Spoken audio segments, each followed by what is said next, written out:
Good morning, India, and good evening to folks in the US. Hope you can hear us. And thank you all for joining us for the information session on the Agastya Gurukulam online school. Starting this academic year, shortly, Agastya Gurukulam is starting an online homeschool in pursuit of its vision of decolonized Indian education. Through the school, we will attempt to revive the traditional Bharateeya method of education that flourished in the pre-Macaulay era across India. So before we start, a couple of housekeeping items. We are recording this session just so that everybody knows. And if you have any questions and if there is problems with video, audio, please put it in the chat window. Somebody is monitoring that. And let me introduce the panel to you today. Firstly, we have Sri Balaji. He's the co-founder and CEO of iLink Digital, a global technology company that's based out of Seattle. And she is very passionate student of Sanskrit, Tamil, and history. And he's also the chairman of Agastya Foundation. We have next Vijaya Vishwanathan, who was the president of Infinity Foundation India and an MBA from the Wharton School. She actually quit her Wall Street job to home educate the 2 children using a hybrid curriculum of traditional and modern school. Next, we have Sangeeta Bari, who's an online education expert out of Canada and has an extensive experience and background in e-learning, education technology, and enterprise software systems. Sangeeta is passionate about STEM education and teaches kids computer programming and mathematics. And lastly, we have Dr. Archana Purushottam, who's an MD PhD neurologist at the VA Medical Center in Houston and a faculty at the Baylor College of Medicine. She's trained in classical dance, music, and also a scholar in Sanskrit. And she was previously a faculty at Stanford University before moving back to India for a sabbatical for 5 years. So we have a very successful professional team behind this whole initiative, a team that is deeply knowledgeable in Indian Shastras and very, very dedicated to taking this forward.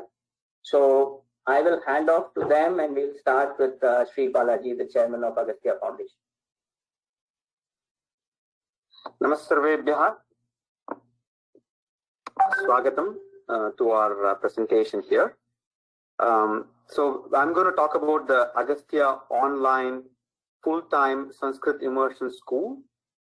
We also have a small part where we're going to talk about the after-school program that many of you guys are interested in.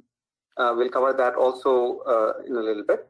So first, let's start with the program that we're going to introduce you to today, which is the online Sanskrit immersion school. So before we talk about the school, I'm going to talk about the why. Why do we need the school today? Right? And Mahadevan, who introduced us, has already mentioned the goal of Agastya Gurukulam being the idea of bringing decolonized education to the next generation of especially the kids of Indian origin, wherever they are, in the US, India, or any other place in the world. And the unfortunate thing that we all are facing today is that the parents have mostly gone through, or 99.99% gone through colonized education through the Macaulay style of education, which is ineffective and not holistic in many ways. And I'm sure I'm preaching to the choir here. Most of you guys have realized that already, and that's why you are here. But just to reassure you, I just wanted to show this little poetry written by Subramanya Bharati, who's called the national poet in the language Tamil. And he has been through both types of education. He's a poet that lived in the early 20th century and his father put him through the regular English education that we've all been through. And even if you've been through a local medium school, a regional medium school, you still are going through Macaulay education, just so that you're clear. And he claims, and Subramanya Bharati is like a rishi to all of us. He has such deep knowledge, not only in Indian Shastras, but also in modern aspects of science and language. And he is a polyglot who knew multiple languages as well. So he says that, to learn this education that's being taught through the Macaulay method is very ineffective, and it just builds people who are learning education, going through education for the sake of fear of scoring marks and getting a job and so on and so forth, that we all know. And not only that, but it actually completely de-Indianizes you, where you would not have any knowledge of any knowledge that's Indian, meaning knowledge that's been given to us by greats like Adi Shankara or Ramanuja on the philosophy side, and mathematicians like Aryabhatta or Bhaskara, or grammarians like Panini or Patanjali, and so on and so forth. And neither our kids learn the right version of Indian education, because the education that's Indian history, and because the history that's being offered to us is also colonized history.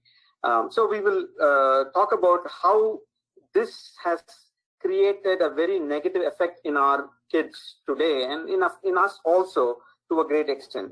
Unfortunately, as we are one generation before our kids, some of what is Janashruti, or some of what is being retained as the knowledge that's being passed on from generation to generation, we tend to have a little bit more of Indian knowledge than the next generation, despite the fact that we've also been through the erosion that's systematically done in our brains of any Indian knowledge that we have, and it's claimed to be either useless or not right.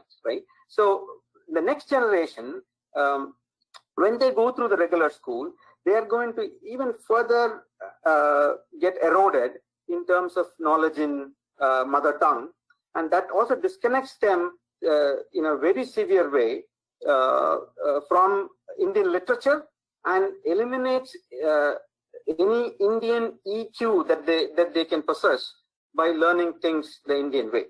And especially if these kids end up learning in schools that are in the West, like in US or Canada, it hurts them even further because they do not have the connection with their immediate family, and the distance factor hits them even further, where they get mainstreamed with the American kids or Canadian kids, wherever they are, and then they finally end up being more American than Indian, and they kind of lose the core of being an Indian. And that's also not the whole idea of being American or Canadian, as these countries strive to actually create individuals who can offer something different to the society by being different and bringing some new knowledge to the society. Unfortunately, our kids are not able to do that by going through the regular schools, regular school system today, wherever they are, in India or in the US.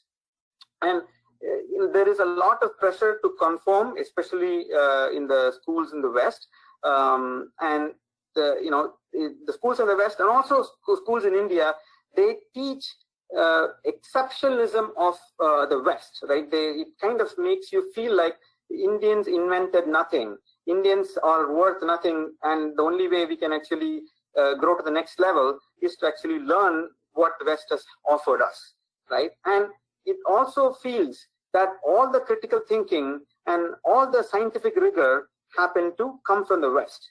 And this is, of course, being taught without any hesitation in our schools in India and in the US as well. And typically, when in India, when this knowledge gets confronted with the knowledge that they learn from their own families, they don't tend to, provide or give a lot of weightage to the knowledge that they gain from the families. And typically what happens is they tend to believe whatever is said in school, whatever is said in their books, and you end up getting a very different individual at the end of that pipeline.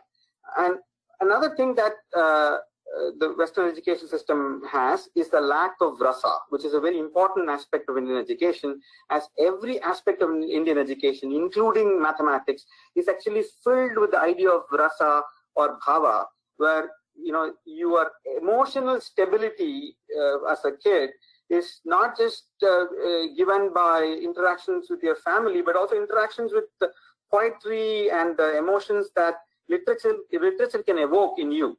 And that's something that is very much missing in the the Western system of education today. And this is a quick research done by the World Economic Forum along with the United Nations. And they talk about 16 different skills that are really important for the students to perform well as members of society, to contribute to the society in a positive way. And if you look at the current system of education, they don't focus on the blue box on the right as much, right? To help build curiosity in kids or create initiative in kids, social and cultural awareness in kids. All these are very much lacking as part of the curriculum in the current system of education. Another thing that is really lacking is Indian symbols in our education. And here's a quick illustration of how the West is very happy to hold on to their symbols. And given that we are all from India, I'm sure you recognize this cricket field, which is the Lord's cricket field. And Lord's field has a slope that is about 6 feet tall from one side to another, meaning the cricket field is not a plain flat field. Between one side of the cricket ground to the other side, it's actually tilted by 6 feet. Normally, if this were there anywhere in India, the Cricket Authority of India would have actually flattened that entire ground, and then they would have regrown the grass on top, right? But in the Lords, they've actually saved this because it's a cultural symbol. The interesting thing is this cultural symbol is actually counterintuitive and it's illogical, but they still keep it because it's actually part of their tradition, right? I'm not saying they should remove it, but the way they've protected the symbols, we have not done that. We've actually lost our Indian wear, whether it's sari or dhoti. We are kind of losing them. I'm seeing fewer and fewer people wearing these. Tilak is gone from many of our foreheads. Shikha is gone. Plaited hair is gone. I'm not actually judging anybody for the fact that you're not wearing it, but the point is the education and the outlook has actually eliminated all this from us because it's not supporting these symbols, right? And the arts has been the biggest loser, as the Western arts have kind of taken over Indian classical arts, and a very small group in pockets are practicing Indian arts today. But on the other hand, we are very happily adopting things that are illogical from the other side. And here's a quick example how our logic is really skewed. You can see that in peak summer in India, our women lawyers are happily wearing something that's really uncomfortable, right? And not at all Indian, but this actually gives them a certain self-respect and self-image more than, wearing a traditional attire, right? So this tells you that, we are willing to be skewed in our logic to adopt Western symbols, which, I'm not actually saying we should or we should not, but, the idea that we've lost our symbols is something that we need to think about, right? And how do you restore not just the symbols, but also the education system that can actually bring back the level of self-confidence our kids need to have, and the level of knowledge that kids need to have, and the level of understanding of India and Indian history and world history that our kids need to have, that is very much lacking in the current school system. So that's kind of what I'm going to talk about. And before I talk about that real quick, we need to understand what is so important? Why should we actually resurrect this, right? And I want to give a couple of examples, and we can go on and talk days together about a topic like this. But quickly, given that time is short, I want to mention that, starting from the alphabets versus the Varnamala, right? Alphabets in English versus the Varnamala, which is actually what's covered in language at the beginning of any language course, right? Alphabets or Varnamala, right? You can see that our the English alphabets are very unidimensional. You can just write them all in one line, unidimensional, right? And you can see our Varnamala is a two-dimensional Varnamala, which actually has a lot more coverage, a lot more understanding of how sound is produced from one's mouth, right?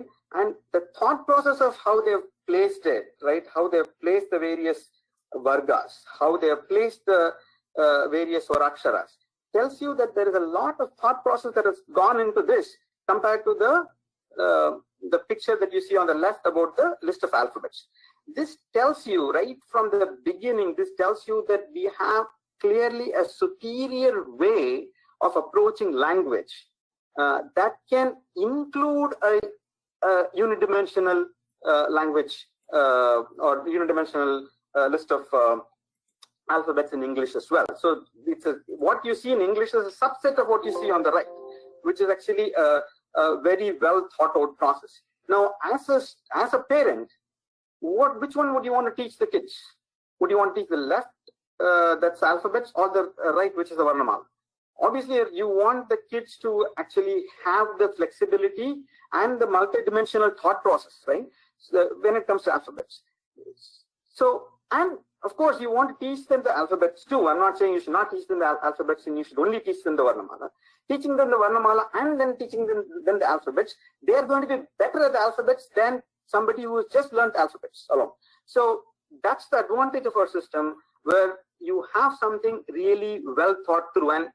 And when you continue to go into Sanskrit grammar, this will be more and more evident that our grammar is much better, really superior to English grammar, where they've really thought through, Panini has thought through, like how you think through a compiler construction program in the world of computer science.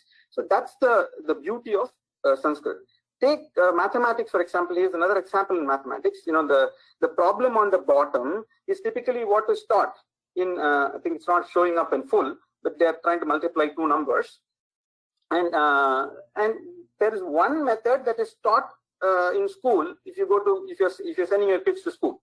But how good is learning one method when Leelavati, which is a mathematics book that was a standard book of India for 800 years, teaches 4 methods of multiplications, right? That's the shloka that you have up front, there on top.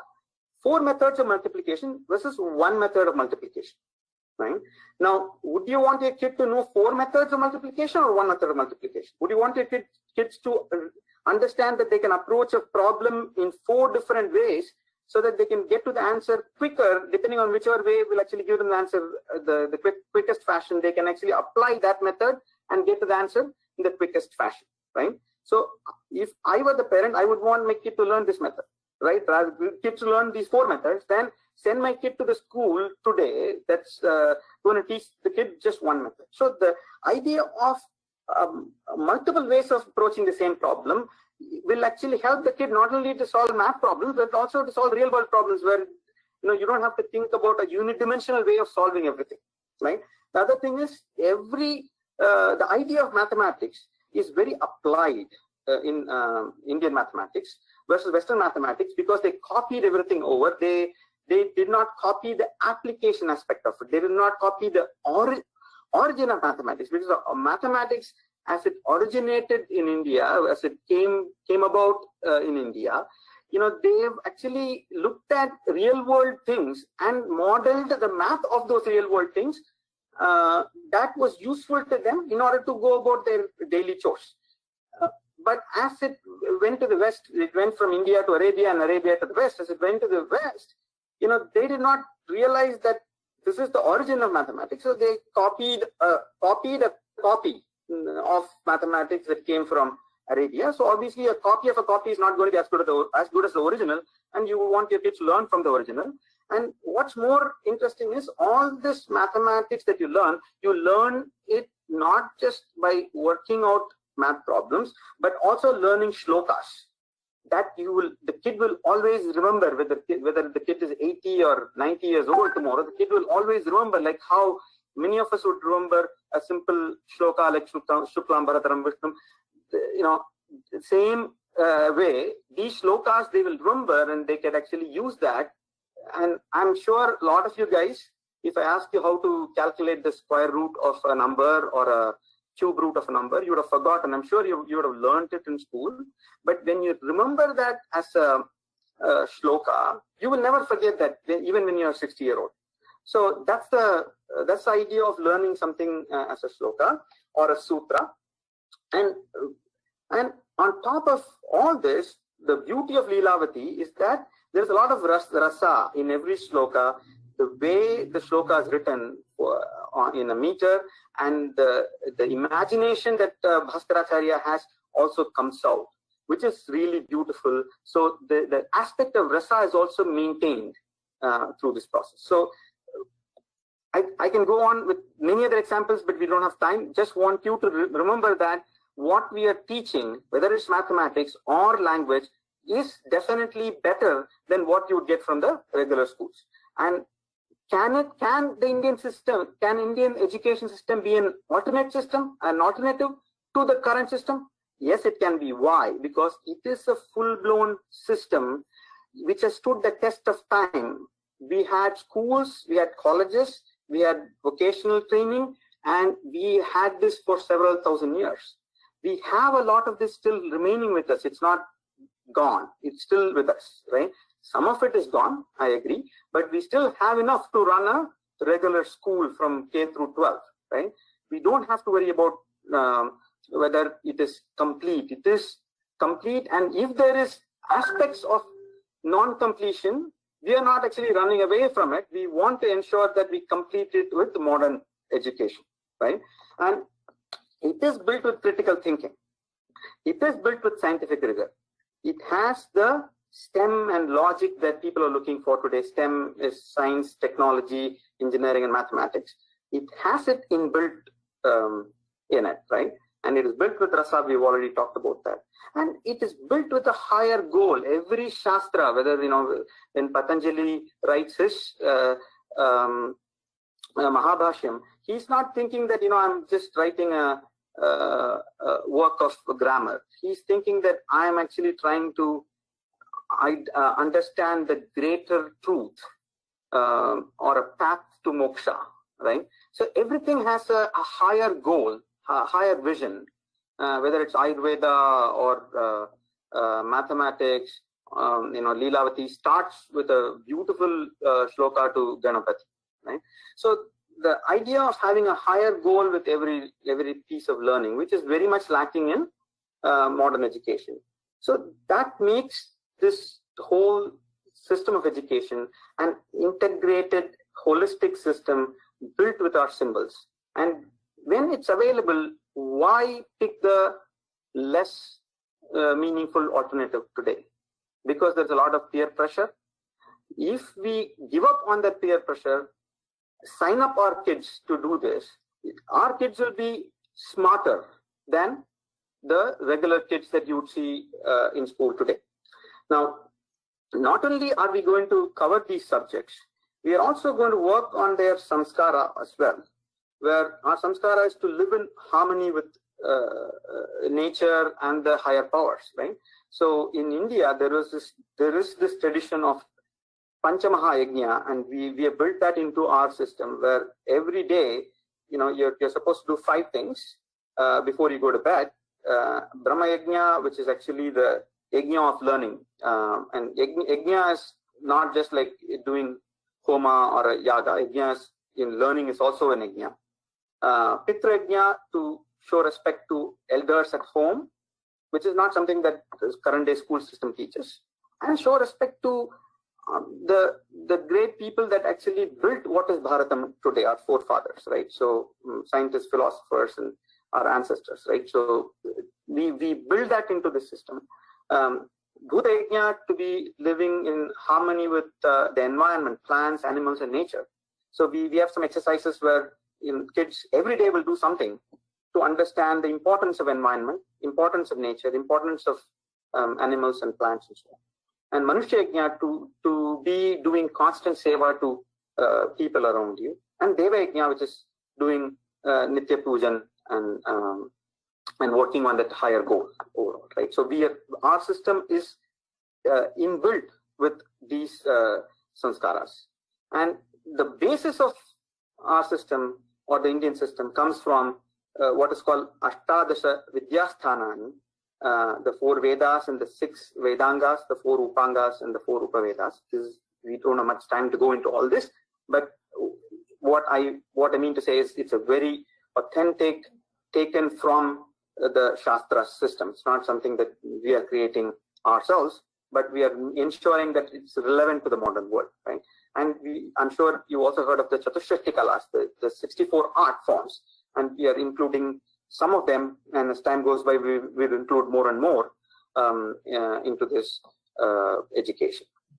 And so I want to reiterate that the advantages are that your kids will come out a lot more confident about their identity and a lot more confident to contribute in this world. They'll have newer pathways to solve problems than what they would typically get from the regular schools. They would have built an Indian EQ that's very important to solve problems in a different way.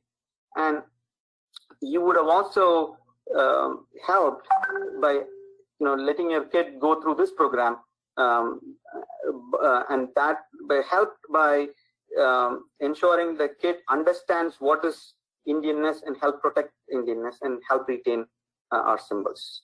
And before I hand over to Archana to talk about the program, the tenets of the program is that the program is for deep learners. It is not for after schoolers. After schoolers can also be deep learners. I do not want to say that they are not deep learners. The typical after school program that you would see, even we have an after school program that's also committed, that also has a committed set of deep learners. So, but this one is a full-time school program, so real deep learning. We are wanting for your kids to build true expertise and no consolation coursework. I'm sure a lot of us know what consolation coursework is.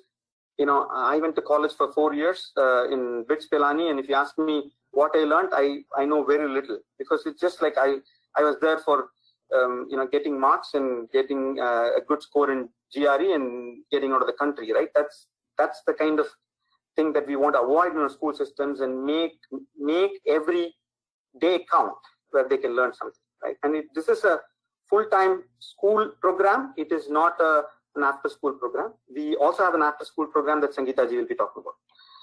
Vijaya Bhagini, already Mahadevan has introduced that, she is actually a living example of what can be done as a parent to get your kids to learn Shastras deeply and still be relevant to today's world. She's got 2 kids in 2 top schools, two colleges in the US. One is in Stanford, the other is in Georgia Tech. And they've been through this learning. So she's a living example and a guide, philosopher for us in making Agastya school work. So, Jabini. Namaste, everybody. Shri Gurubhyo Namaha. I don't want to take up too much time because we'll leave some time for questions. Balaji Mahodaya explained the foundational elements of our school, and Archana and Sangeeta will tell you how that translates into a real curriculum.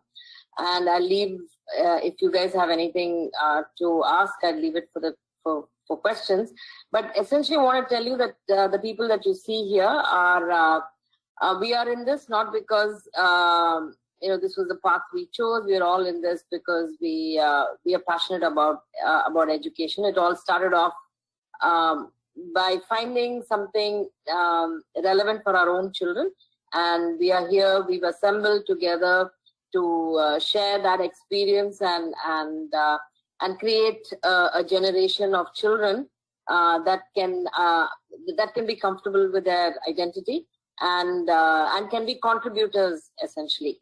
So everything that Balaji Mahodaya spoke about in terms of all the Panchamaha Yagyas and the rigor and the rasa in learning will make them they did make them lifelong learners, and they would also make them lifelong contributors. Essentially, we want people who contribute in society wherever they are, contribute to humanity and the world. And the idea of paropakara and contribution is very deeply entrenched in all our systems. Even the yagya, the word Panchamaha yagya also is a yagya to the universe. Yeah, a life is a yagya.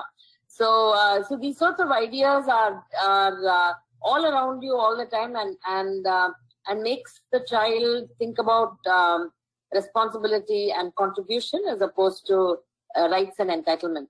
So I think when you have products coming out of this sort of a very classical Indian system of education, you as parents actually will be the biggest beneficiaries, because you'll be happy with the product that has emerged, come out of this system.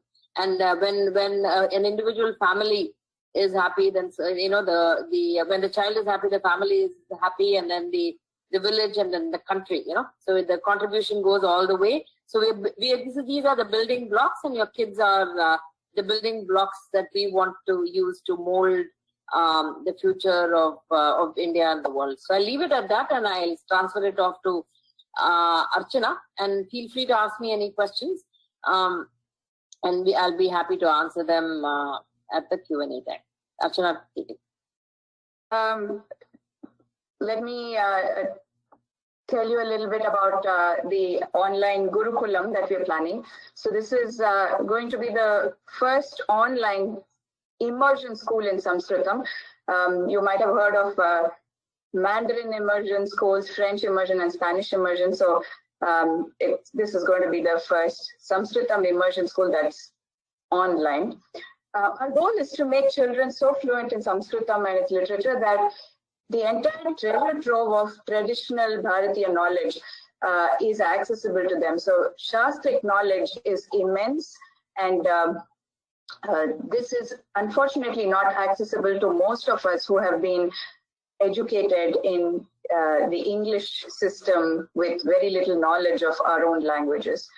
And through rigorous study of both Shastric works as well as modern subjects, and without, this cannot be emphasized enough, firm mooring in dharmic values, we hope to nurture thought leaders of the future generation.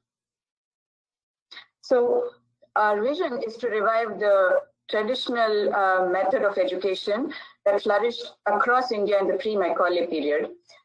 Just a few highlights of this really impressive system of education. Some of you might be aware of it, but it was a very widespread system. Every village had at least one school, and this has been recorded not by Indians, but by foreigners who were here, who were in India, and were amazed.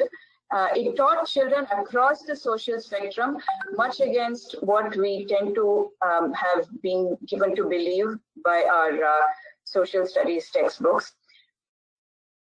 Actually, India had a higher rate of literacy than England, and they were so impressed that they copied some of those features and introduced that into their education system at the same time as destroying ours with their education policies. So we would like to revive that method of education. Now, the question is, how do you do that? If this system of education was truly destroyed, how do we know how it was done, and how are we going to do, manage its revival? So we are conducting research into written records of what the curriculum and teaching methods were there. So these have been mentioned in certain works, as Sri Balaji Mahodaya mentioned, for instance, in Bharateeya's works or the works of certain other learned people, where we are unable to, where we find gaps, because this research can only be piecemeal, wherever we find gaps, we will supplement that by modern curricula and modern pedagogy. So what some of the important features of the philosophy of this kind of education. So in early childhood, education was primarily centered on memorization. This, interestingly, was a very important component of the traditional education, which has pretty much been done away with in the modern education system.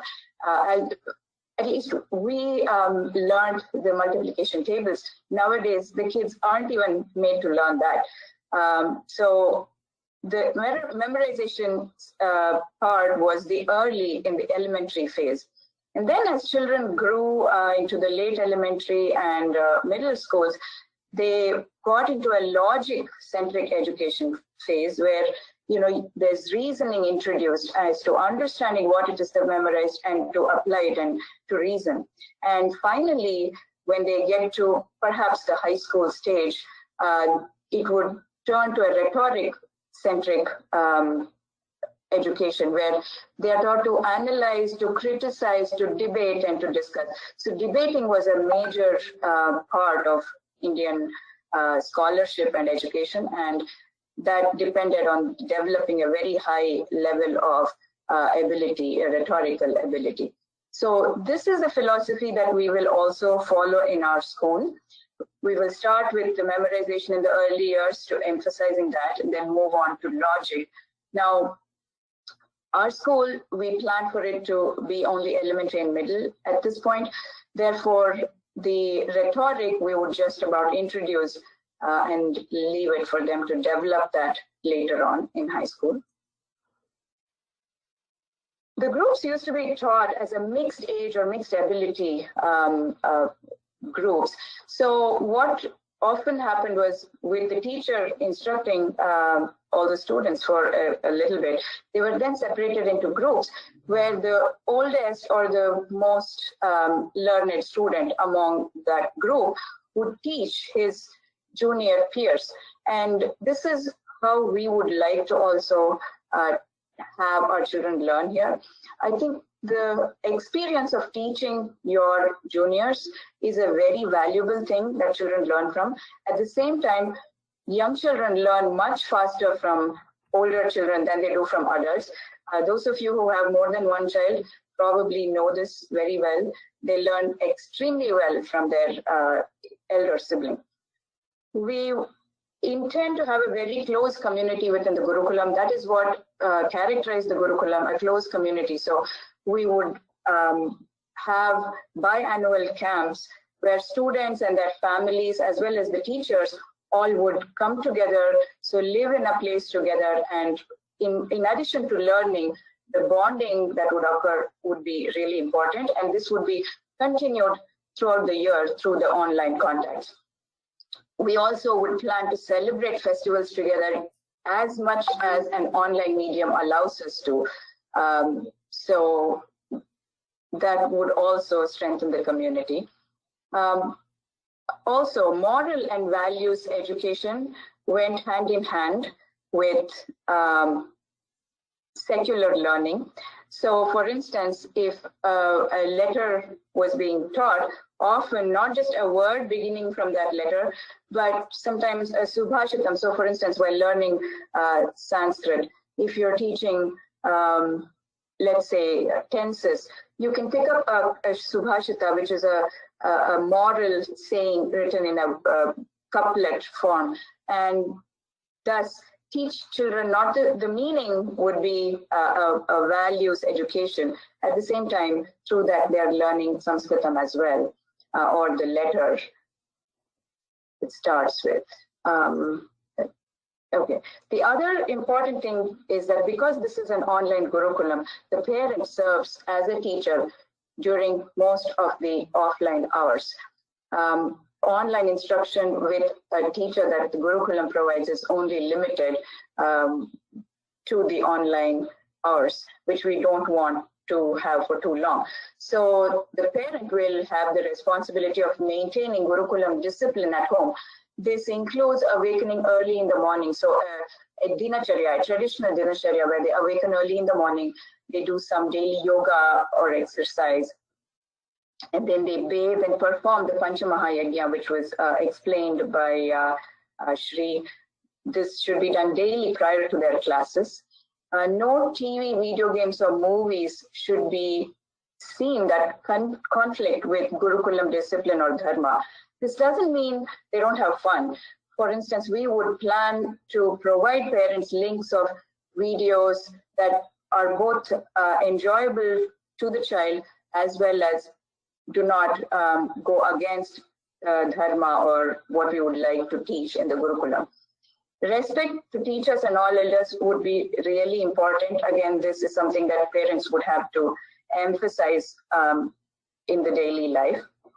Dressing in traditional Bharateeya clothes, wearing the Bharateeya symbols, all of these, whenever practicable, would also need to be supervised by the parent. Our curriculum would consist of, first of all, a 3-language formula, just like our national education policy. So Samskritam would be the first language in the school. We want children to really master Samskritam and be very comfortable and fluent in it. Matrabhasha will be offered where practicable. Since numbers will determine if we are able to offer this or not, Hindi will also be offered as an alternative. So people can choose either their Matrabhasha if the numbers support it, or Hindi. English will also be offered but will not be emphasized. There will be sufficient English teaching to allow children to transition to regular school at some point if they want to do that. But at the same time, the emphasis on Samskritam and Matrabhasha will be, or the second Bharatiya Bhasha will be higher. Ganitam will be taught every, at every level and will be emphasized. So as I think Shri Mahadaya already talked quite a bit about the idea of Ganitam, how we will be teaching it here. We also will teach social studies through all the classes, which is Itihasa and Bhugola. Science would not be separately taught in elementary school. It will be a separate subject in middle school. In elementary school, science will be incorporated into projects that we will be using to facilitate learning. And I'll tell you a little more about that later. Ganitam, you already heard about that. Indian math traveled through Arabia to Europe and there were transmission errors. We will teach and learn based on the original Shastric texts in the Gurukulam, using texts such as Leelavati, Aryabhatiyam, and Brahmagupta's Sutras. This will be supplemented by problem-based modern math, as problems solving is really what gives children the deep understanding of maths. Itihasa and Bhugola, we will be teaching a decolonized version of Indian history. We will also teach Bharateeya Bhugola. We do not plan to teach any US specific history or geography. We are going to leave that for children to learn in high school. This will be taught in Samskritam. Now, I did not mention this, but Ganita will be taught bilingually, so we will have Samskritam as well as some English teaching. Itihasa and Bhugola will be taught entirely in Samskritam. Now, whenever logistics permit, we will have elective subjects that children will learn from, including yoga, Indian classical music forms, dance, instrumental music, Ayurveda, Jyotisha, Shastras like that might be offered as electives, and some of them especially in the middle school level. I already talked about having mixed age groups. So we will divide not into grade-wise learning groups, but we will actually divide children into junior elementary, senior elementary, and middle. So as I said, there will be a range of ages. To some extent, this will be, so the whole advantage of homeschooling, and a lot of parents opt for that because it allows your child to progress at an individual pace that is best for them. So they're neither held back by their peers, nor are they under pressure to move faster than they are comfortable with. So this will preserve that to some extent. So a child who is in junior elementary will move to senior elementary not based simply on age or years, but on when the child is ready to move on to tackle the higher curriculum.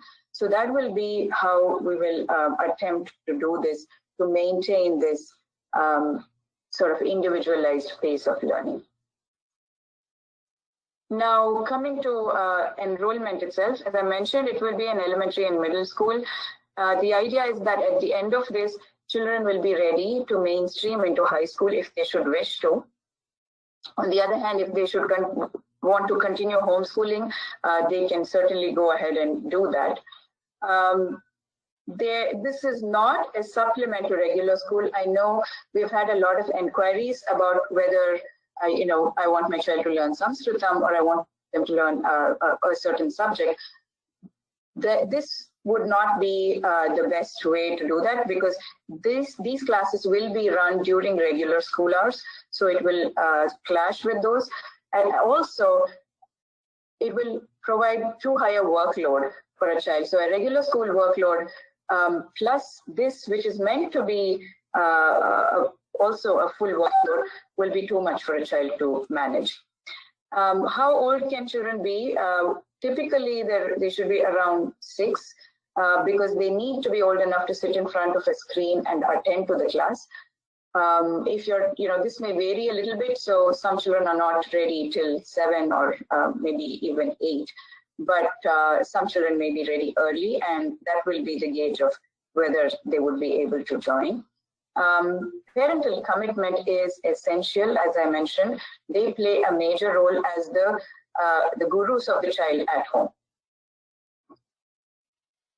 So about the logistics, we estimate approximately 3.5 hours of online instruction a day, give or take, depending on electives that are offered, for instance. Now, the curriculum for different subjects are in development. So for the languages, it's easy. We do have previously developed curricula by other entities that we are able to pick up and use. But in terms of Ganitam, we have a curriculum that is in progress based on research into these textbooks that I mentioned. We have already been teaching our children based on that curriculum. So the Ganitam is already there for at least a few months. With respect to the geography and history, the Itihas and Bhugala curriculum, we are in the process now of actually developing that. Our goal is to have project-based curricula. So, for instance, a farm to market project would study how food is grown in the farm and then reaches the market and then reaches our plates.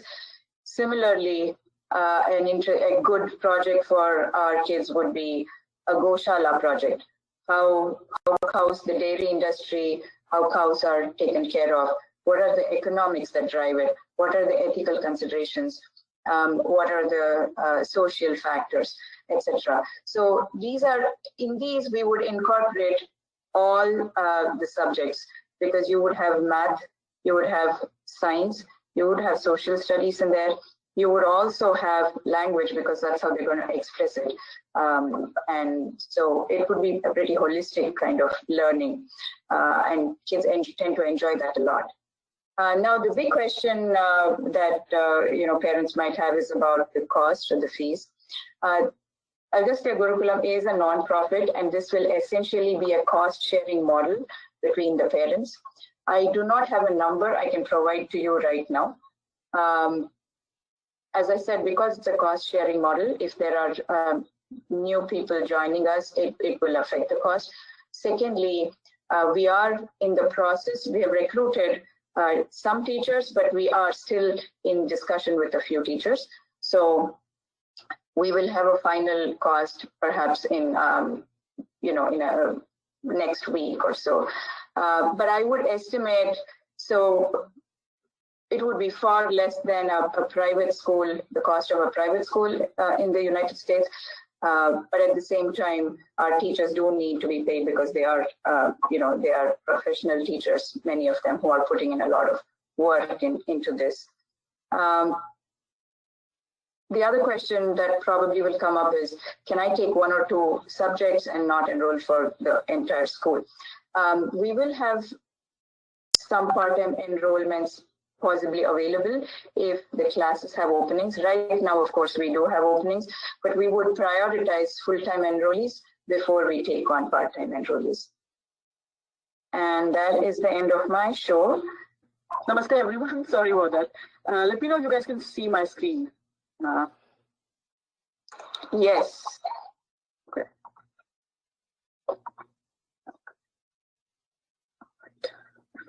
All right.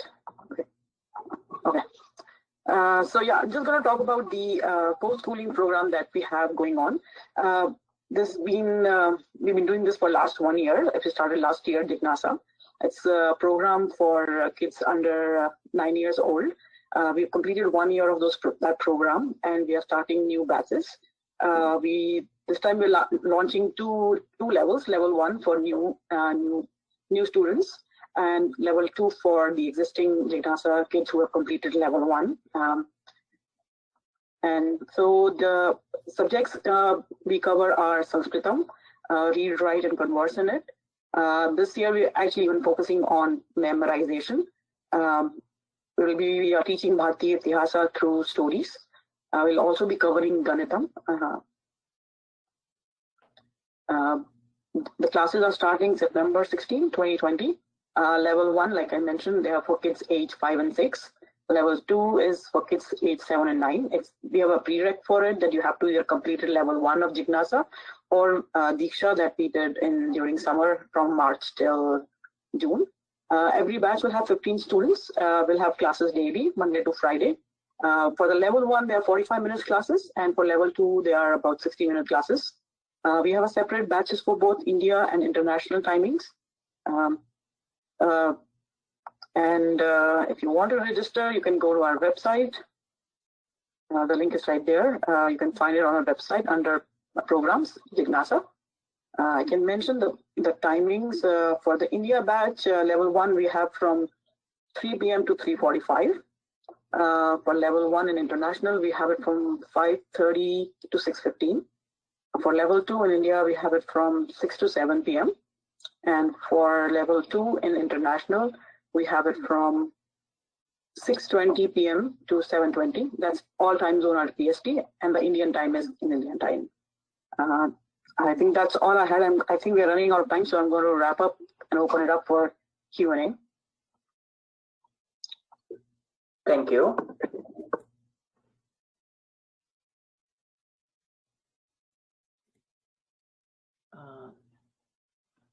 Sri and Archana, can we actually have you on video? And yeah, can you see me? Yes, we are able to see you.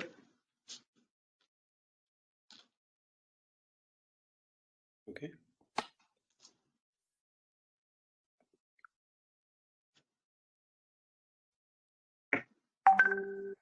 Okay. So we will now take questions, and I'll read a few of them that are here.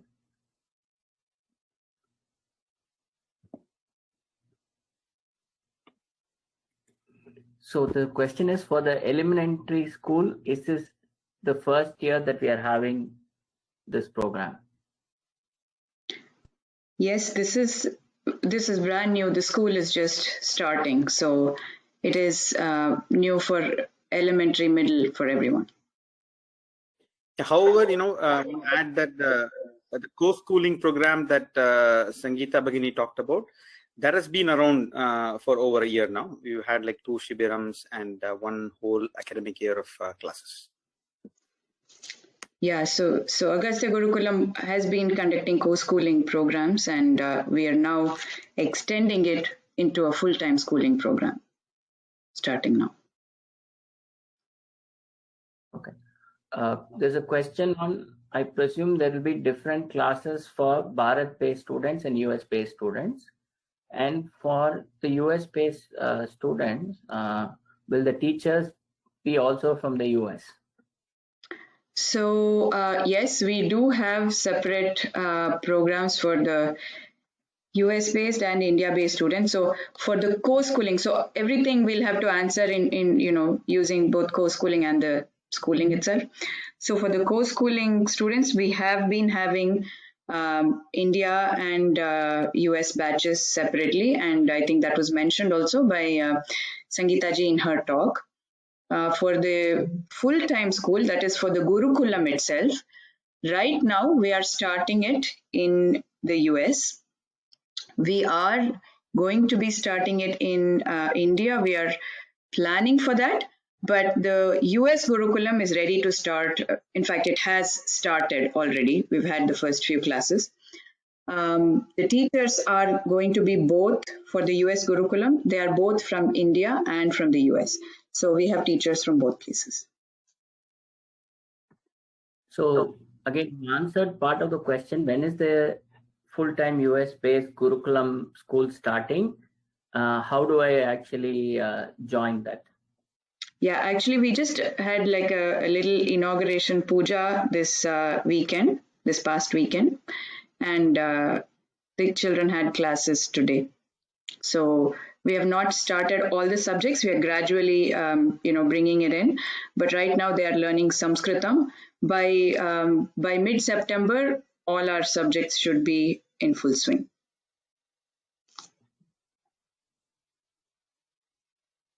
Okay. I think, were you saying? I want to add one. Yeah, I was just going to add one more thing. Just for those parents who are thinking that they've not had their children attend the first couple of days of class, or I think it's been like 2 days of class so far. It's okay. You can actually join you could consider the actual start of the school to be around mid-September. So if you are interested in your kid joining the US school, the admissions are still open.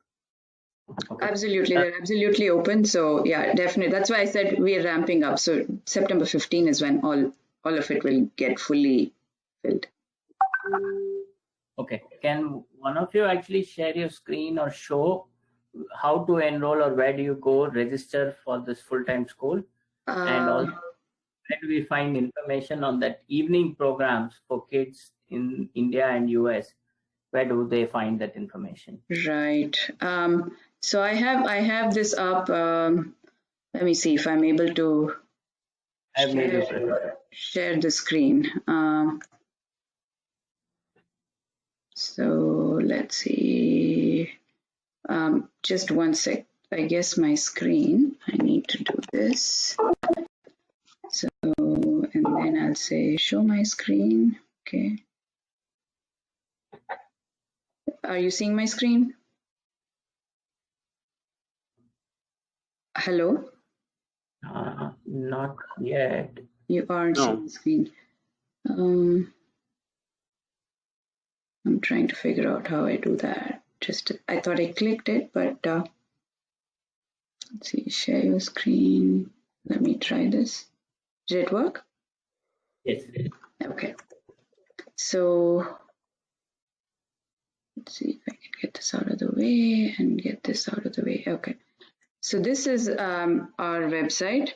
Let me go to home here. So Agastya Gurukulam has a website overall that shows all of its programs, which includes the co-schooling option as well as the full-time schooling option. But we do have a separate website for just the full-time schooling option. So if you are interested in the full-time schooling option, this is what it is: sites.google.com. View. I pasted it in the chat window so everybody has access to it. I can do that. Yeah, I can do that. Let me paste that. Yeah, it's been done already. You can just go and show where they register. Okay. So has it been pasted? All right. So now you go to the contact, right? So there's contact here. There's a lot of information on this page. So do read it if you're on this site. It has multiple pages. Do visit and go through it if you haven't already. So if you go down to the contact page, the first thing you get here is ready to enroll, register here, and the registration for new Gurukulam students. That's right here. So this is where you register for the full-time school. Now I must mention that the full-time school right now, we are only accepting US-based registrations because the timings won't work for India-based students. I know there is a lot of interest from India-based parents. So if you are India-based and you would like to sort of be on a list of parents who are interested in the India Gurukulam when that comes up, which I would hope should be not too long to go, you can just fill out this contact form that's right here, and you can mention in comments, your the class or of your child or children, and that you live in India and you're interested in the India Gurukulam. That would be something we can then inform you when we are ready to start that. But for the US Gurukulam, you register here. Now, if you're interested in registering for the after school classes, the co-schooling program, Jigyasa, as we mentioned, then you actually go to the agastyagurukulam.org. Let me go there and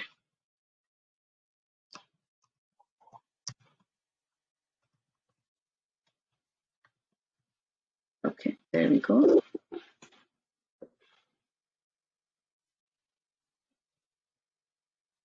This is the website of Agastya Gurukulam, which has all its, which has links to all its programs.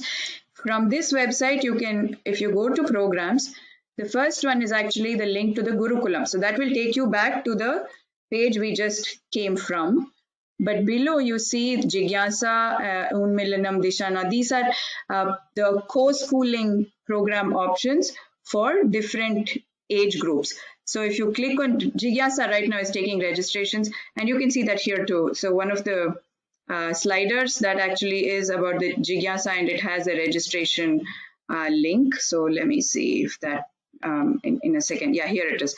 So if you click on register here, it will take you to the registration page. Okay, so I think that should be easy. So let me continue. There are a lot of questions that have come up. So what is the typical daily schedule for the kids in the full-time program? So in the full-time program, the typical schedule in the US, at 7 a.m. Pacific time, we start. That would be 10 a.m. Eastern time.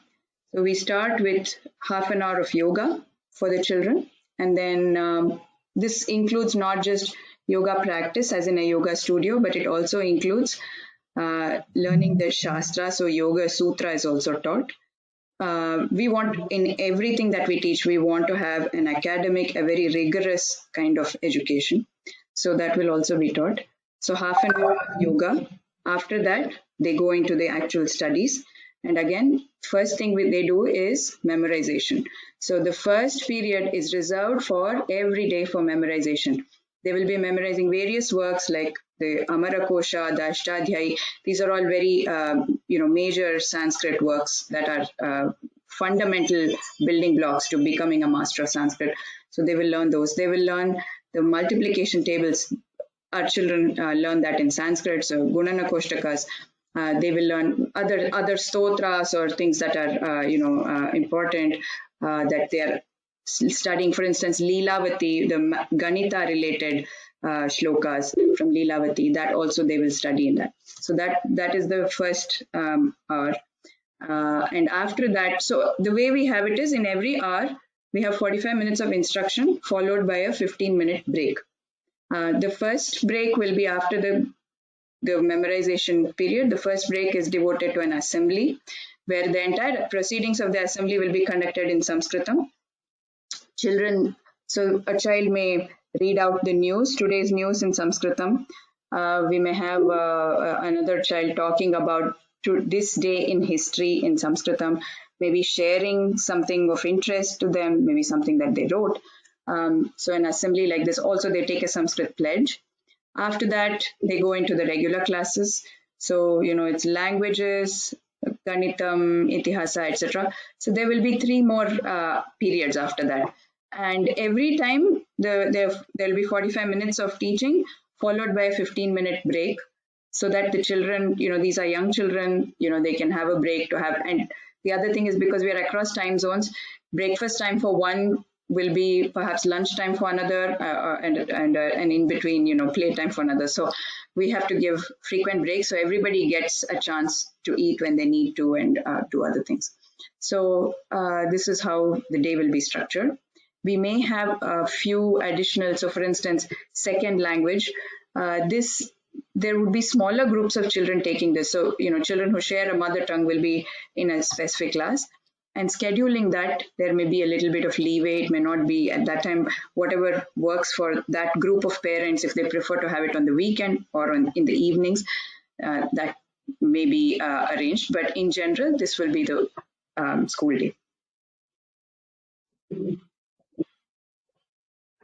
Then what is the age group of students that you're taking, and what is the plan for reintegration of these kids into the mainstream education here in the US? Yeah, so we're accepting, as I mentioned, any child who is able to sit and pay attention and keep up with online learning. Typically, unless provided something very a child who is very exceptional, typically this is about 6 years of age. So that is our youngest child is 6, and then we have a child up to so we are going up to middle school, which would be, depending on what they have been schooling, we would look for somebody up to 8th grade. We would take them. And the other question was reintegration in reintegration. Yeah. So in terms of reintegration, as I mentioned, they will be learning English. Math, we will definitely keep up. In fact, we would hope that our students will be studying math at a higher level. So maths will be quite rigorous for us. Language will also be rigorous. And I actually believe that if you learn Samskritam and, Bharateeya Bhasha very rigorously, you kind of, you have a big advantage in learning English. So even though we are not having English classes every day in our school, given that there is so much English around these children, and there is a lot of reading material in English, and they're getting a solid foundation in some Indian languages, that they will face no problem in integrating the English part. Science, as I said, will be taught in the middle school so that they're able to integrate. And, Itihasa and Bhugol are, in any case, they kind of can start afresh in high school. It's those courses that they have in high school for social studies are pretty comprehensive in themselves. You don't really need to have too much of a background as long as you have a general knowledge. Okay. I'm clubbing a few questions together. Will the mode of communication be in Samskritam or English? And how much time is expected from the parents on a weekly basis to support the kids? And are the kids expected to know a certain level of Sanskritam? Okay. So the kids are not expected to know any Samskritam. We are ready to teach them starting from the letters if necessary. So we don't presume that they have any knowledge of Samskritam before. We also don't presume that the parents have any knowledge of Samskritam before. Now, if parents know Samskritam, it may be helpful for them to guide the child with any homework. But if a child needs any extra guidance, we will provide it through our teachers. It will not at all detract from the child's learning if the parents don't know Samskritam.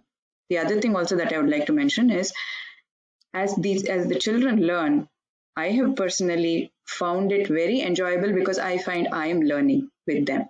And this is a journey that the child doesn't take on his or her own. This is a journey that we take with the child. And in a sense, the child is the driver and we are on for the ride. So I think you will also end up knowing Samskritam a reasonable amount if you haven't learned any before. That's okay. Regarding the time that you have to spend, homeschooling itself takes, it requires more time from the parents. This kind of online schooling helps because it will do a lot of the instruction, but the children will be provided homework. They will have to work on projects. So I would say that if you are able to spend maybe a couple hours a day with the child, that should be sufficient. Now, what if you are not? If your child is old enough, for instance, a middle schooler, you probably don't need to spend that much time. They probably can do it on their own. But when it comes to, the elementary children, they do need you to sit with them because they're not going to do their work alone, usually, at least in their lower classes. By perhaps 5th, 4th grade, maybe even they'll be able to do it on their own. So you won't have to spend that much time. Okay. The question in the medium, did you cover that? Classes will be taught in Sanskrit. Thank you. I missed that. Yeah. No, classes. So the medium of interaction in the school will all be Samskritam. Yeah, I'd like to add one more point to that. Despite the fact that the medium would be Sanskritam, wherever we need to use English, we will use that. It's not that we will lose a child because your child does not know Sanskritam. We will make sure that whatever is being said, initially we may even have like translated sentences we would continue to say in English. In the time we would actually slowly take those sentences away and just keep Sanskritam sentences. Okay. Someone saying my son is 6.5 years old. What curriculum will be covered for him?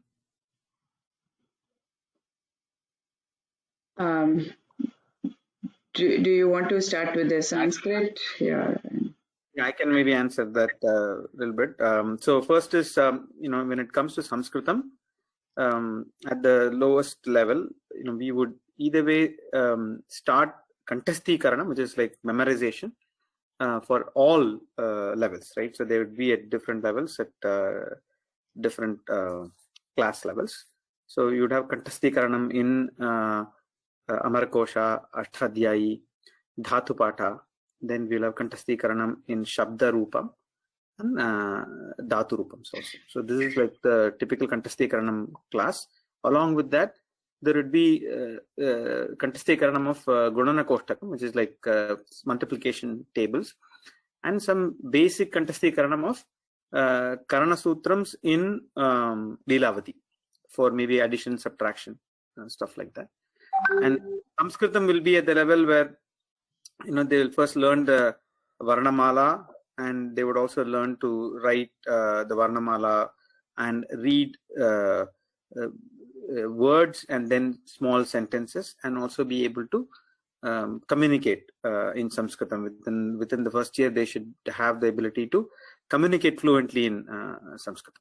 So this would be on the Samskritam side. On the mathematics side, typically what you would see in regular school will also be covered here in mathematics. For instance, at the first grade, let's say kids in the US or in India are taught like addition, subtraction, right?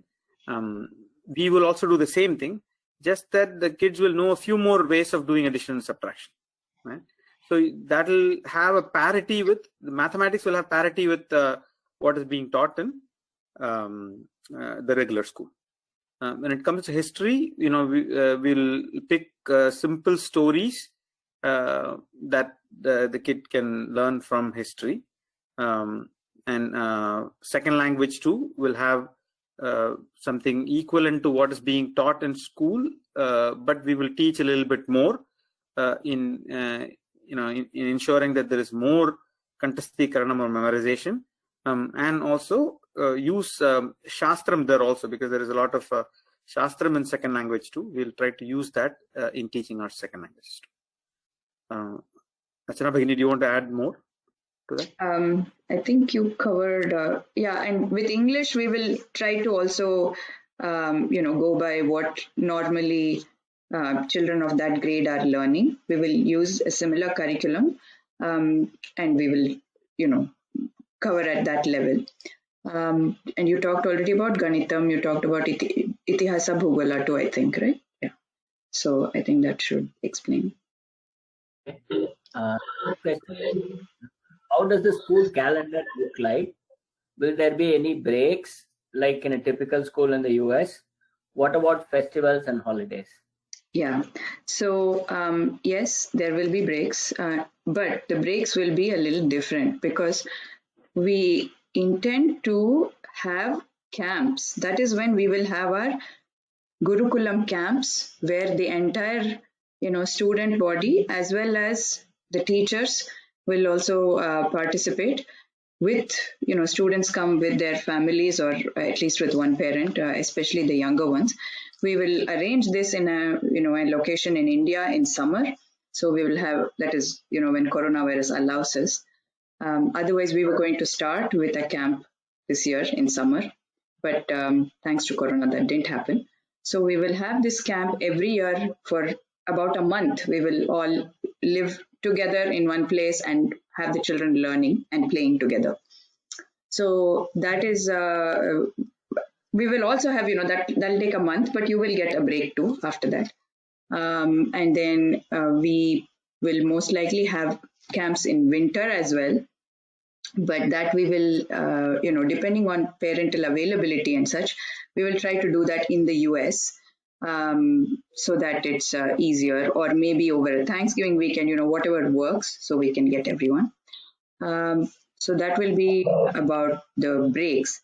Now, regarding holidays, there are Indian festivals, so we will have some of those we will actually try to celebrate together online, have our own home celebration and then share that with others.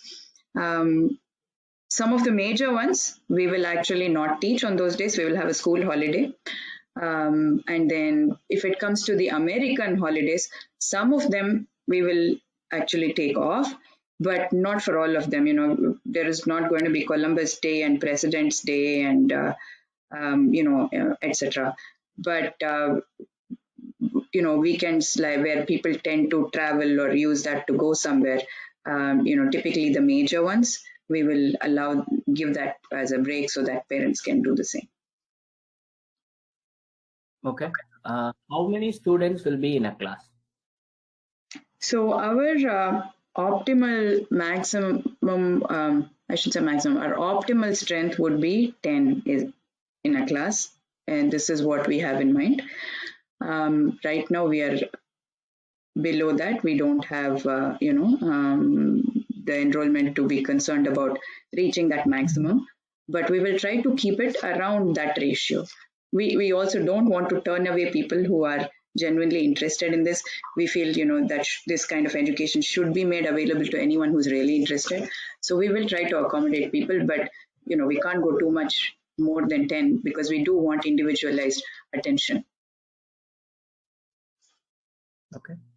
Next question is, why science is not taught in the elementary school? So, there are a lot of things that we would like to teach, but we have to be cognizant of the fact that this is an online education where children are being made to sit in front of a screen. We had a lot of discussion and debate on this, and, there are some among us who feel even the 3.5 is a little long. So, because for a child, we don't want that to affect them. They shouldn't be sitting long hours in front of a screen. But this is why we have those 15-minute breaks between each period to give them a break from the screen. But, including science would have meant we had to extend that. So we picked what we thought were the highest priority. Now, in elementary school, science is taught at a very basic level. Middle school science really picks up. It becomes a serious subject. But in elementary school, the amount of science they learn can be picked up as I was saying, with projects that you do, learning about how plants grow, or about how animals are taken care of, or how their problems, health, disease. So, for instance, we may have some sessions on how you stay healthy, how to keep yourself healthy. So these things, although we are not having it as a formal science subject, they are topics in science, and we will be doing that. It was just a limitation of the time we had.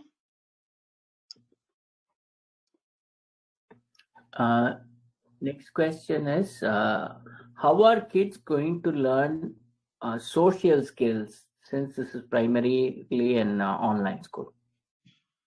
So, this is always a question that any homeschooler, it's not just this online school, but any homeschooling parent is faced with this question: how are your kids going to get socialized?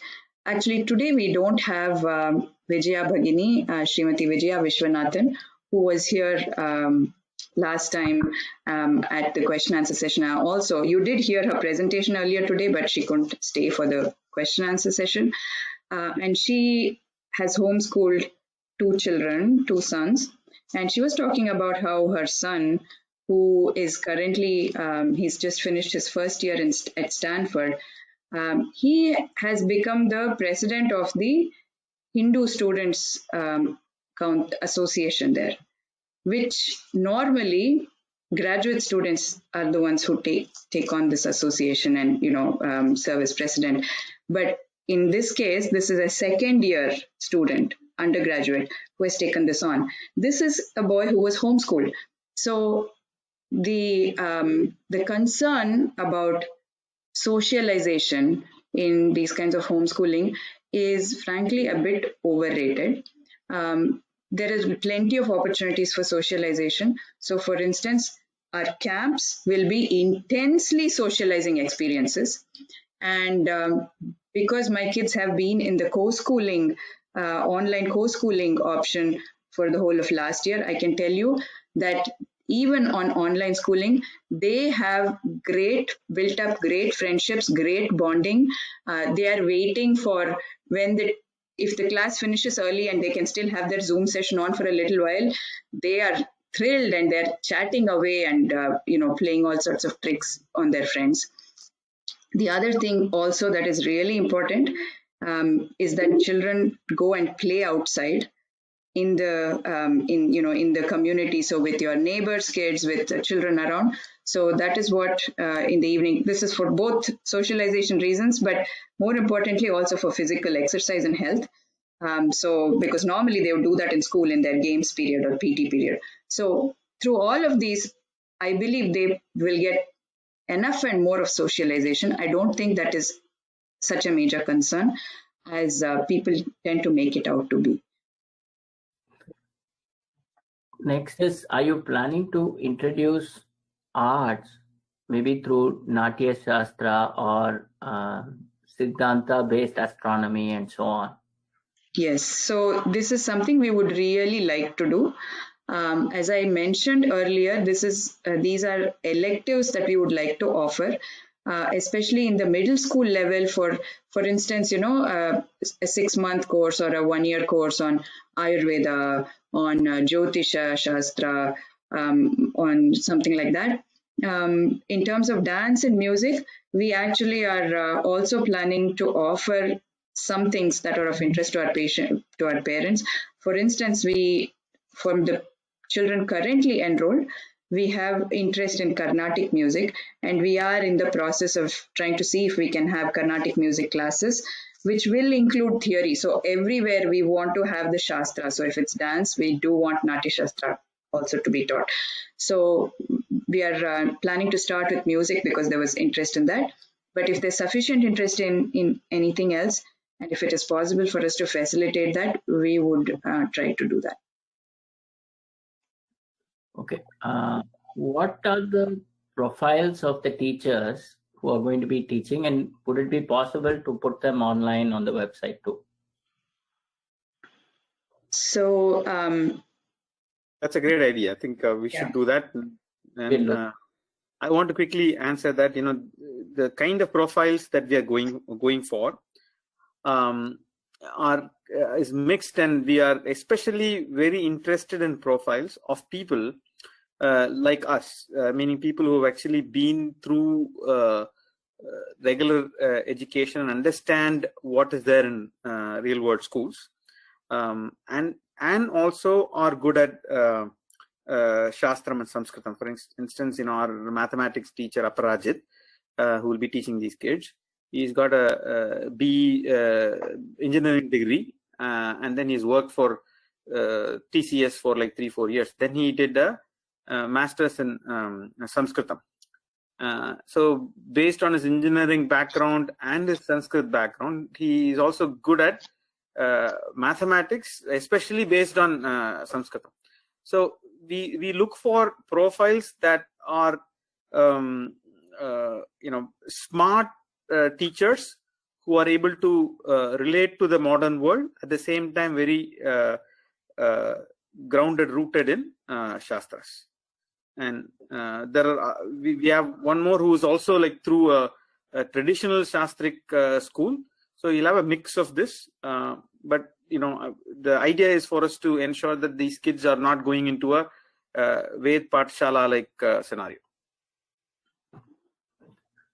And can you give some idea about the books or materials that are going to be used for these classes? Sure, maybe I can answer that too. So for Samskritam, we are thinking at the lowest level, we'll go with Samskrita Bharatee's series called Ayanam.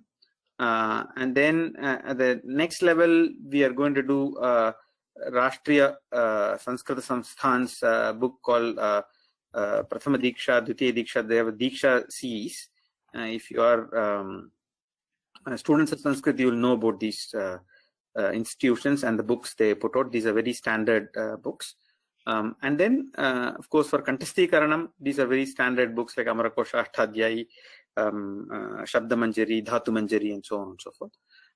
For mathematics, we are going to be using Leelavati, but Leelavati, we have Leelavati with Kriya Kramakari, which is actually Leelavati's Bhashyam. But that's not going to be directly offered as it is to the kids. We are going to have a lot of exercises for every method suggested in Sutrams that Leelavati has.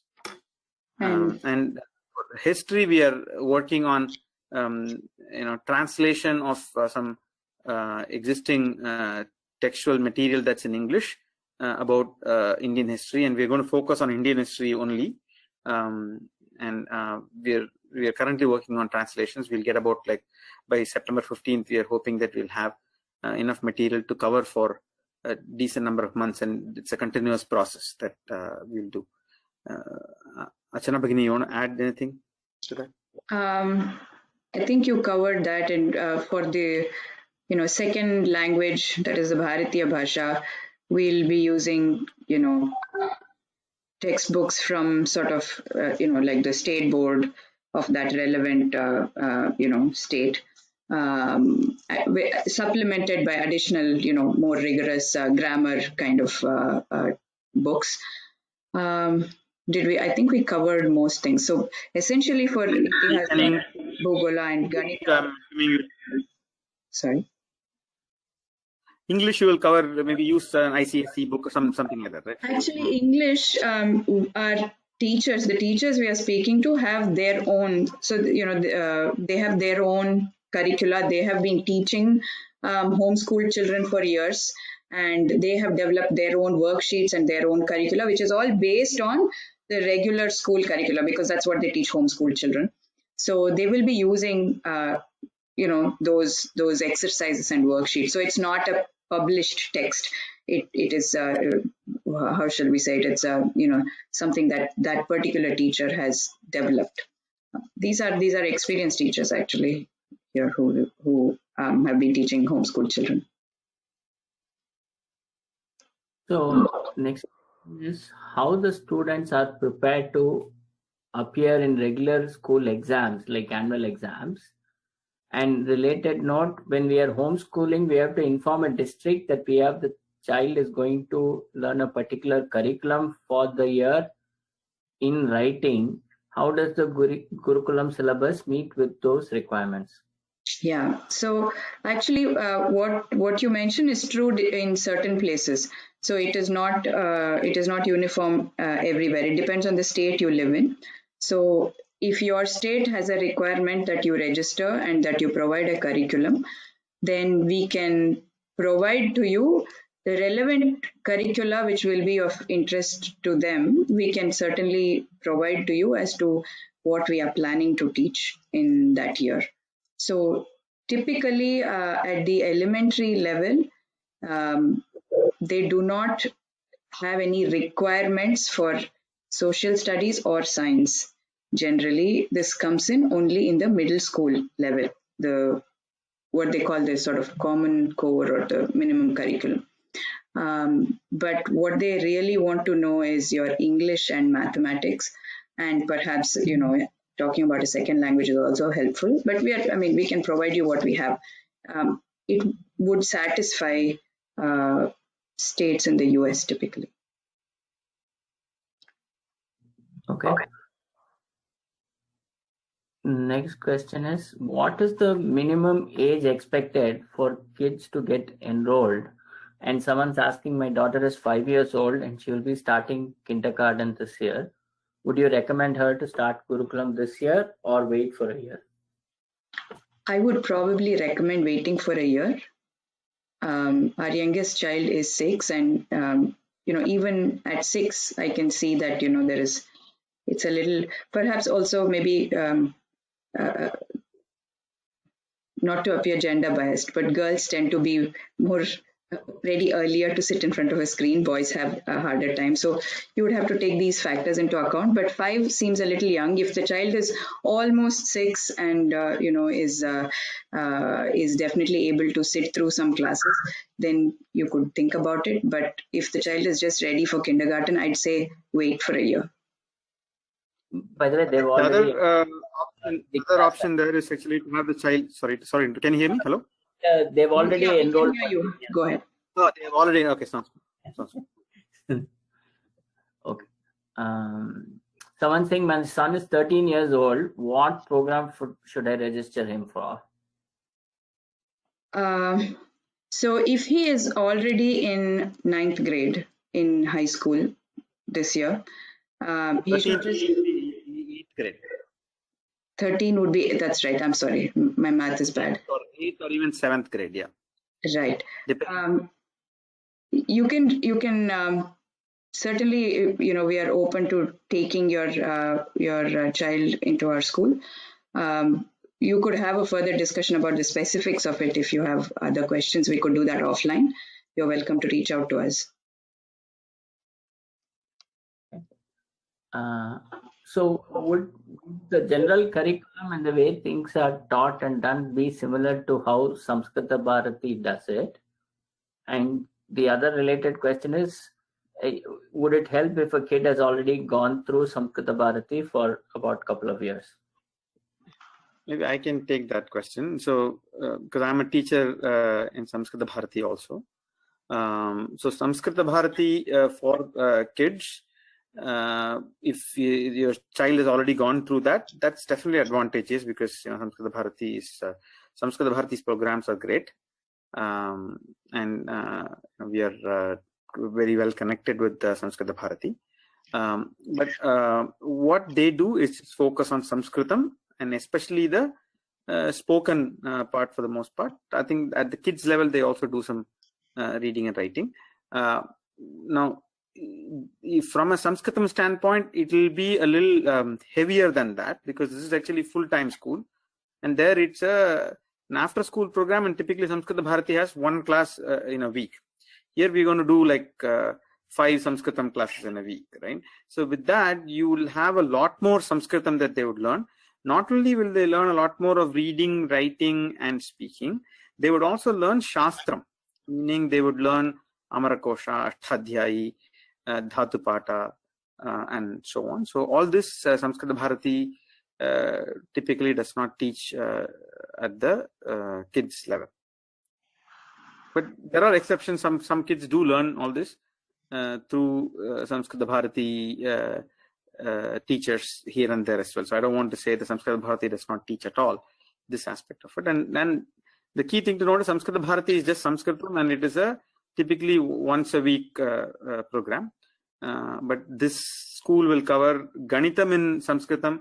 The school will cover Itihasaha in Samskritam also. So this has got a lot more subjects than one subject that Samskritam Bharati teaches. Okay. Someone is saying only children registering will not help unless the parents and elders in the house also learn and enroll in such program. Do you have any programs for adults to help us take our kids through these kinds of programs? We actually have a few more inquiries like this asking about, what can you do for adults? So maybe it is something that we should think about. I don't know if you have any thoughts about this, Shri.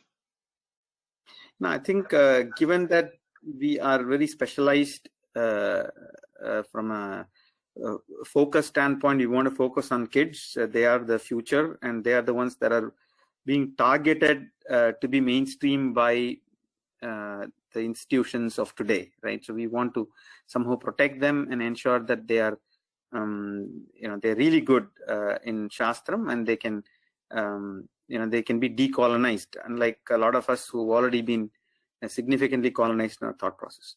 So what I would suggest is, there are programs that are already available outside. There is Samskritam Bharati that's doing a great job.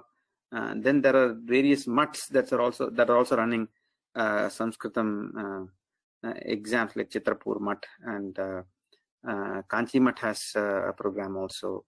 And then there are universities that are running courses as well. So I would suggest that you choose one of those. And if we happen to change our mind at some point, we'd love to get in touch with you.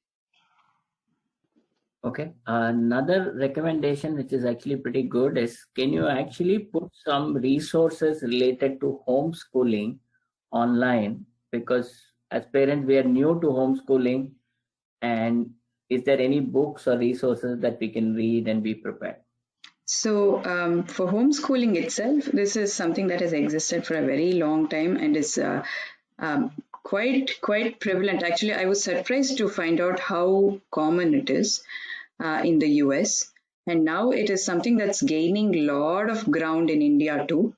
The best resources for generally, if you want homeschooling resources, the best resources are homeschooling groups, which you will find on social media. So Facebook, for instance, has a Hindu homeschoolers group, which if you're interested, you can join. We have in the US, every little suburb and every little town has at least one or many times more than one, because there are different sort of denominations of homeschoolers, different reasons they're homeschooling.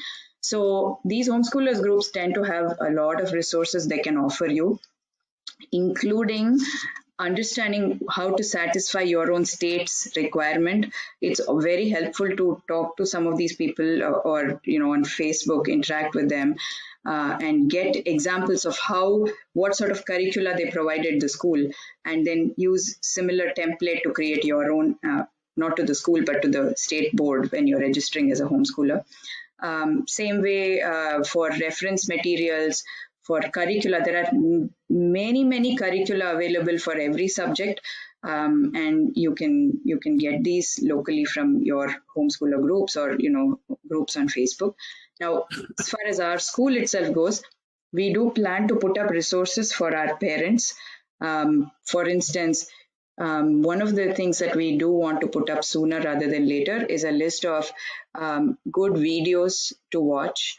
One, educational, but we would also want some entertainment videos and movies which we think are good for children to watch.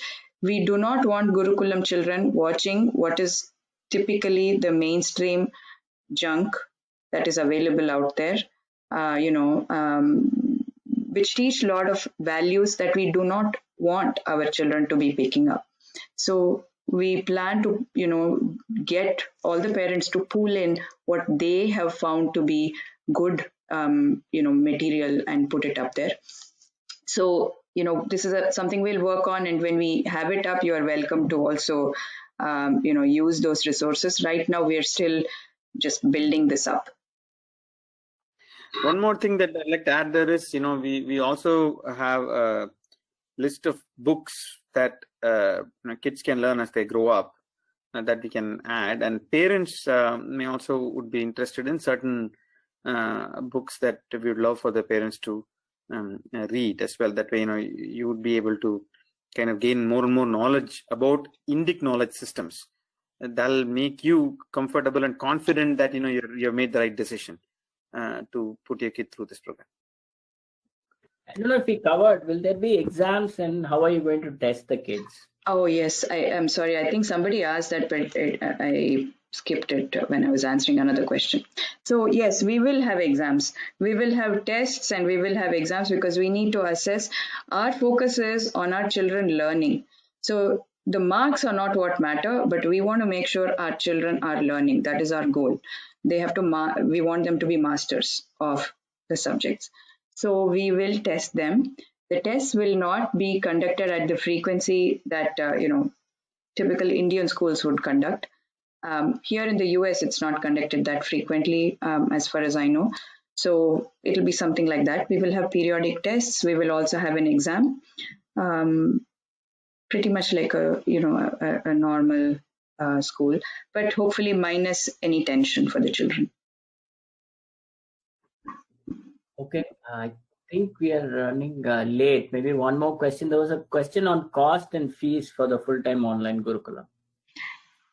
Yeah, this was something I was, waiting for. So as I mentioned in that slideshow, because we are still receiving enrollments, and because we are still, we have a few teachers yet to be finalized, and we are still, we don't have a final figure yet of what it's going to cost.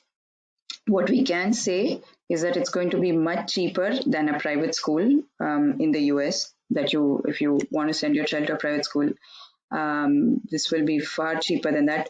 It would be a few hundreds of dollars is sort of the ballpark estimate, but we will have a firm number, perhaps, as I said, in about a week or so. So just to add to that, what Archana ji meant was few hundreds of dollars per month. Yes. And second is that, whatever the costs that we incur is what we are trying to share with you guys. So it is not a profit-based venture. So we want you to know that we are not trying to actually make this a commercial affair. So we want to know what our costs are and add it all up and divide it across all the different parents. So that's the idea. So want you to know that we are, we are only going to pass on the cost back to you guys. Okay, cool. I think we will stop at this. I think we've answered most of the questions, and the new questions are coming in, which are a little specific to some of the age groups that we have already covered. I think the best thing that I would recommend is we have pasted on the chat window the links to contact both the co-schooling program, which is at agastyagurukulam.com, and the Google site /view/Agastya Gurukulam has information on this full-time online Gurukulam. So please go register your interest on the websites, and someone will reach out to you and have a one-on-one conversation about your individual child or children. And with that, I think we'll close the webinar. Any closing remarks before we close the webinar? Sri, Archana? Yeah, so, the webinars have generated a lot of interest, and after our previous one, we had a bunch of children join us. So we are very excited. And as I said, although classes have begun today, we are just getting started. It's more like introduction time. So anybody who's interested, please don't hesitate to contact us. We are excited to start on this journey, and we are happy to have as many of you as would be interested to join us. Sri? So dhanyawad. I think I'm good. So I think Archana Bhagini closed it very nicely. I'm looking forward to you guys thinking about this and having your kids go through this. I'm sure you'll not regret. I'm confident that they would gain much superior education through this online school than what they can in a regular school. And maybe I neglected to mention. So as you already heard, Vijaya Bhagini, who spoke, her children were homeschooled fully, and Sri Mahodaya, his son, has also had a similar kind of training, although not as part of the homeschool. He's a little old now to join our school, but he has had similar training. My own children are going to be in this school, and so are some of the others who are actually actively volunteering and working for the school. So we believe in the school. So we hope that we will get a lot of other interested parents. Thank you. Dhanyawada. Namaste. Namaste, Dhanyawada.